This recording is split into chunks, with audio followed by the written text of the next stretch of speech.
السلام عليكم. اليوم إن شاء الله حلقتنا حلقة جديدة حنتكلم فيها عن متى يتم تعطيش النبات بعد الزراعة.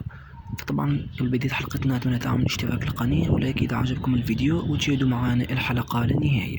طبعا بعد الزراعة وبعد ما ينمو النبات مهم جدا إنك تقوم بتعطيش الطماطم. وطبعا التعطيش هو التوقف عن الري لمدة 10 أيام أو أسبوعين، طبعا على حسب حالة المكان وحالة النبات.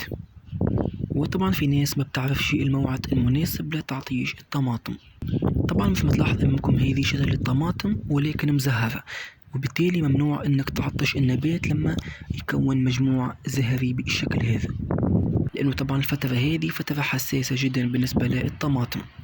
وطبعا التعطيش يكون بعد عملية الزراعة بأسبوعين أو 3، يعني بعد الزراعة لما النبات يبدأ يطلع فيه الأوراق الجديدة حاول انك تعطش النبات. ولازم نتجنب التعطيش بعد الزراعة مباشرة، لأنه طبعا هذه معلومة خاطئة جدا وحتسبب في موت النبات. لازم أول حاجة النبات يتأقلم مع المكان وبعدها نقوم بتعطيشه، يعني مثل ما تكلمت بعد أسبوعين أو 3 أسابيع من الزراعة.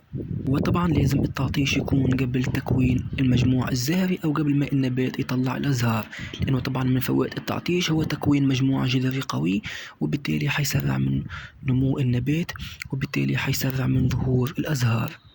فلما يكون النبات مطلع أزهار بالشكل هذا ممنوع انك تعطش النبات. والتعطيش يكون بعد أسبوعين إلى 3 أسابيع، طبعا على حسب حالة المكان وحالة التربة وكذلك حالة النبات.